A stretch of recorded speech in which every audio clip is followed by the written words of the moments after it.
eu sou a Elis, eu faço parte do grupo de palestrantes do CELI, Centro Espírita Luz da Esperança, São Francisco de Assis.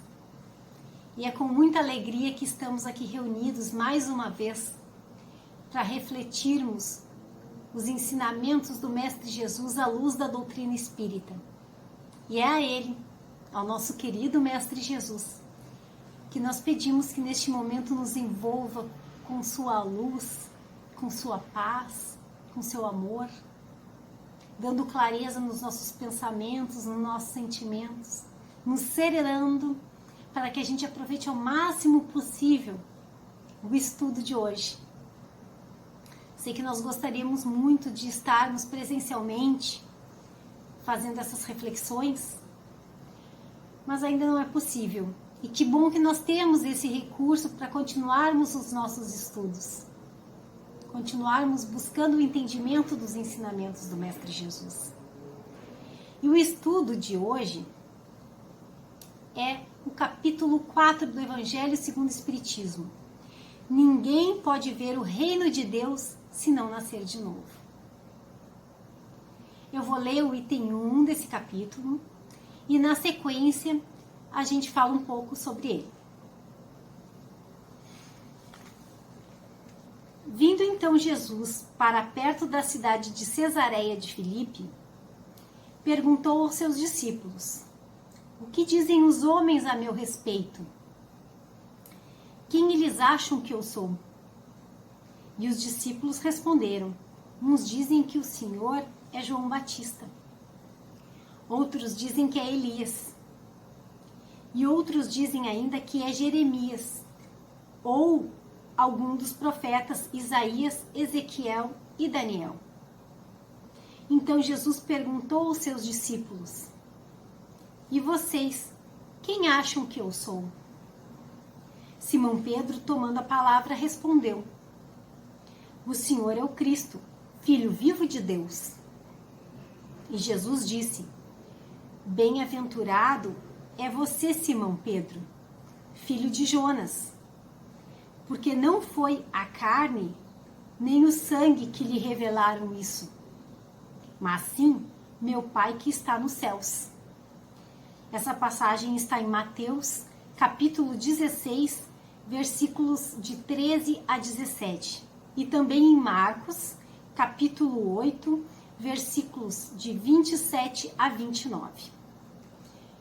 Uma primeira coisa que a gente pode pensar aqui, nesse finalzinho aqui que Jesus disse: não foi a carne nem o sangue que lhe revelaram isso. Ele está dizendo que Simão teve uma intuição neste momento, que ele foi inspirado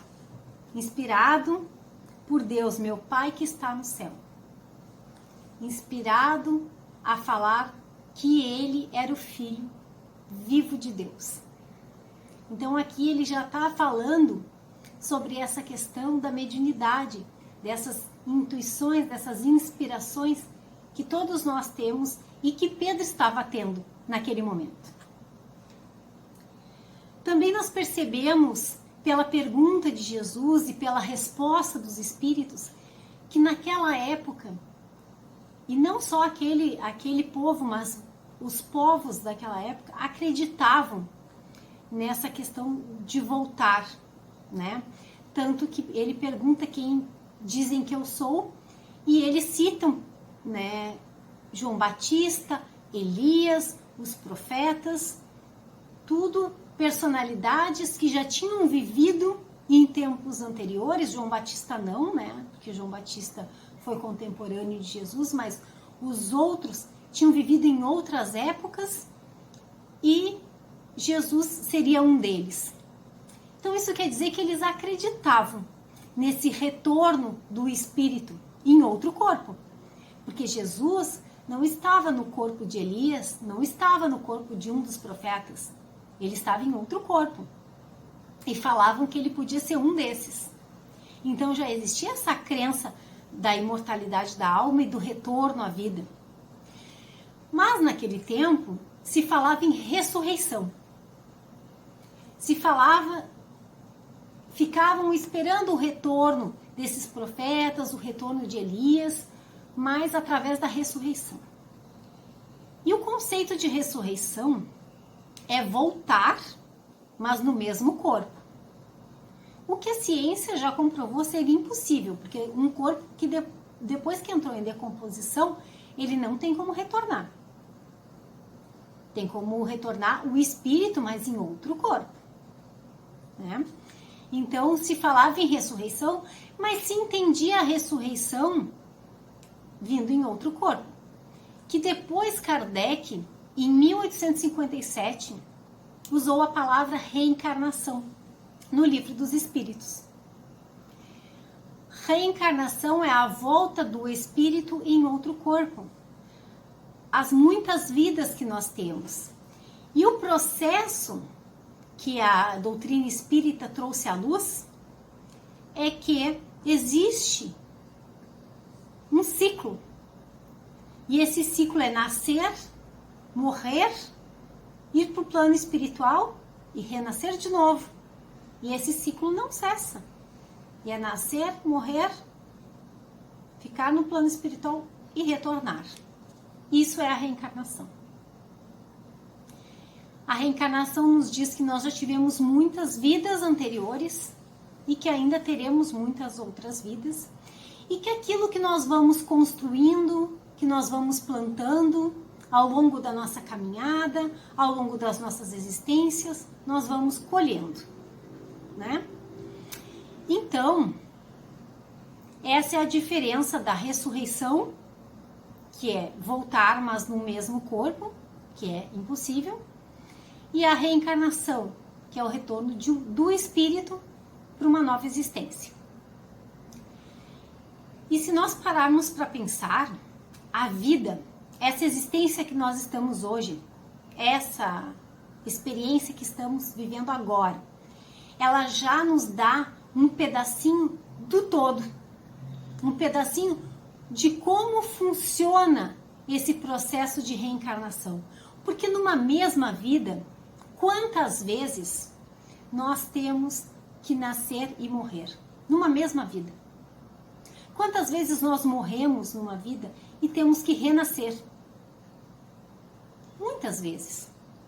Não é morte física, não é morte do corpo, mas é a morte emocional, é a morte dos sentimentos, é a frustração das nossas expectativas e nós nos sentimos como se nós tivéssemos, de fato, morrido, né? Morre dentro da gente expectativas, morre dentro da gente sentimentos, experiências que não podemos viver e aí nós temos que renascer.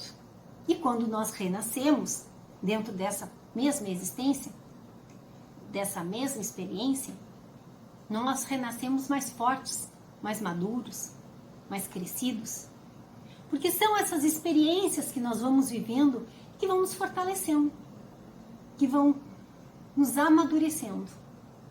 E aí o título fala o seguinte: ninguém pode ver o reino de Deus se não nascer de novo. E que reino de Deus é esse? E aí é onde eu digo que essa experiência de agora, que nos dá essa lição de que nós temos que morrer e renascer numa mesma vida, é um pedacinho do todo. Porque para ver o reino de Deus, nós temos que nascer e morrer muitas vezes. É o que diz nesse título. Ninguém pode ver o reino de Deus se não nascer de novo. E que reino de Deus é esse? Esse reino de Deus tão falado por Jesus, várias vezes mencionado por ele. É o reino de Deus que é construído no coração do homem. O próprio Jesus nos disse isso. Que nós temos que construir esse reino de Deus em nós. Mas para nós construirmos esse reino de Deus com bases sólidas, uma construção boa, real, nós temos que nascer e morrer, e renascer e morrer, muitas e muitas vezes. Porque nós não vamos fazer essa construção do reino de Deus apenas em uma existência. é um processo para muitas existências. É uma construção que nós vamos fazendo através desse plantio, da escolha das sementes, do plantio que fazemos e da colheita que teremos mais à frente. É neste processo em que educamos o nosso espírito, em que amadurecemos, em que evoluímos. Então nós não temos como construir isso em apenas uma existência, nós precisamos de várias. Nós precisamos voltar várias vezes, fazer os resgates necessários que nós precisamos para o nosso crescimento, para o nosso aprendizado, para aprendermos a amar, para aprendermos a conviver. Então, é um processo de ir e vir, muitas vezes, até que a gente consiga ir lapidando o nosso espírito, lapidando o nosso ser, para nos tornarmos melhores. E claro que é um processo lento, é um processo difícil, nós já tivemos muitas existências, ainda teremos muitas outras, mas se a gente tem essa consciência de que nós não somos somente essa personalidade que estamos hoje, que nós não somos seres do berço ao túmulo, mas que somos espíritos imortais vivendo uma experiência na matéria.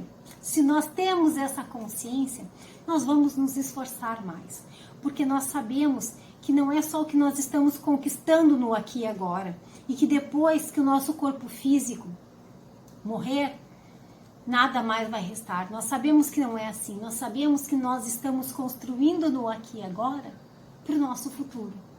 E aí a gente vai ter muito mais cuidado nas sementinhas que nós vamos escolher para plantar, porque nós sabemos que a colheita mais adiante virá.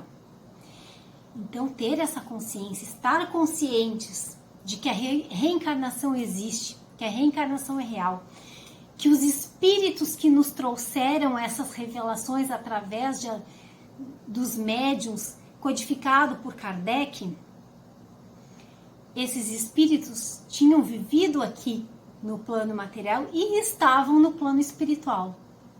De que isso é real. Quando nós temos essa consciência, o quanto muda a nossa forma de viver, a nossa consciência do que temos que buscar para nos melhorar. Nós medimos muito mais os nossos atos para não prejudicar os outros, porque nós estamos ali, prestando atenção nas sementes que nós estamos colhendo para plantar.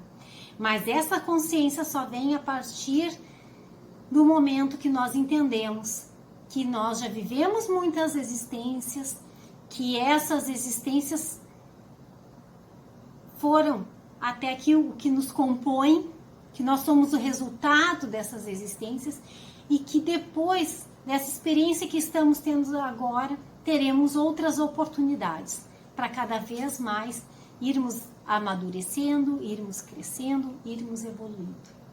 E a gente precisa ter essa consciência. E nesse momento tão complicado que passamos agora, ter a consciência também que as perdas que estamos tendo, que os desencarnes que estão acontecendo, que é só o corpo físico, que essas pessoas continuam vivas e que terão novas oportunidades e que os laços de amor são eternos e esses laços que foram construídos não só nessa existência, que já haviam sido construídos anteriormente e que continuaram nessa existência, vão continuar nas próximas, porque os laços de amor são eternos. Então isso nos traz um consolo de saber que nós estamos nos ausentando temporariamente, mas que não é o fim. E esse capítulo vem falar disso, que não é o fim, que nós precisamos ir muitas vezes para construir esse reino de Deus dentro de nós.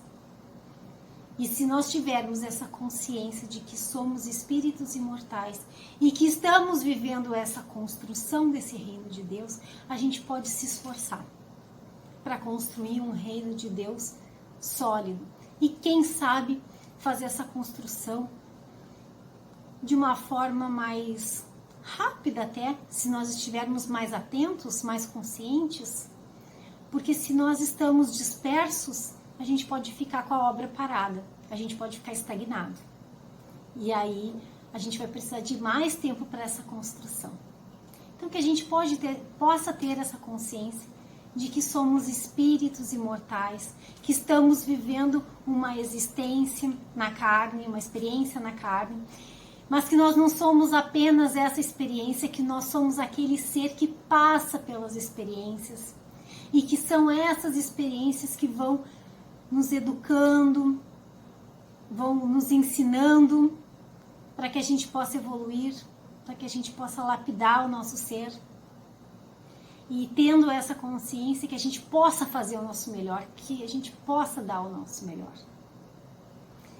Então, para encerrar, uma mensagem que diz o seguinte: nasceste no lar que precisavas, vestiste o corpo físico que merecias, moras no melhor lugar que Deus poderia te proporcionar, de acordo com o teu adiantamento.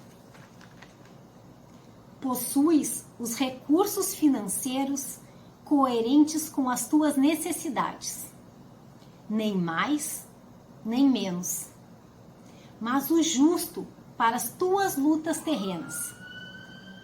Teu ambiente de trabalho é o que elegeste espontaneamente para a tua realização. Teus parentes e amigos são as almas que atraíste com as tuas próprias afinidades. Portanto, teu destino está constantemente sob teu controle. Tu escolhes, recolhes, eleges, atrais, buscas, expulsas, modificas tudo aquilo que te rodeia a existência. Teus pensamentos e vontades são a chave de teus atos e atitudes. São as fontes de atração e repulsão na tua jornada vivencial. Não reclames, não te faças de vítima. Antes de tudo, analisa e observa. A mudança está em tuas mãos. Reprograma tua meta, busca o bem e viverás melhor.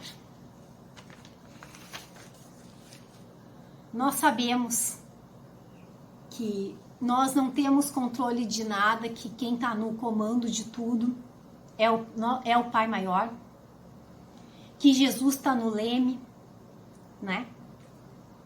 Nos encaminhando para o nosso melhor. Às vezes, esse melhor parece meio difícil, mas no final vai fazer sentido e os momentos difíceis vêm para que a gente amadureça. E se nós, como humanidade, não estávamos nos permitindo esse amadurecimento, porque estamos muito ligados à matéria, achando que somos apenas essa existência, esquecendo que somos espíritos imortais numa encarnação apenas, aí as dificuldades vêm para impulsionar este nosso amadurecimento. Que a gente saiba passar da melhor forma possível, da forma mais consciente, fortalecendo a nossa fé, fortalecendo a nossa confiança no Pai, fortalecendo a nossa confiança no Mestre Jesus, que está no comando, sabendo que o melhor está sendo feito por todos nós como humanidade. Não está sendo fácil para ninguém, estamos tendo muitas perdas, mas como esse capítulo nos disse, a gente precisa morrer e renascer para ir construindo o reino de Deus em nós. Então estamos todos nessa jornada, nesse ciclo da vida de ir e vir, tudo em função da nossa evolução como espíritos imortais que somos. Que possamos ter essa consciência. Eu agradeço muito a atenção e a paciência de todos vocês. É muito bom estarmos aqui juntos. E em breve estaremos novamente. Muito obrigado. Fiquem com Deus. Se cuidem. E até a próxima. Gratidão.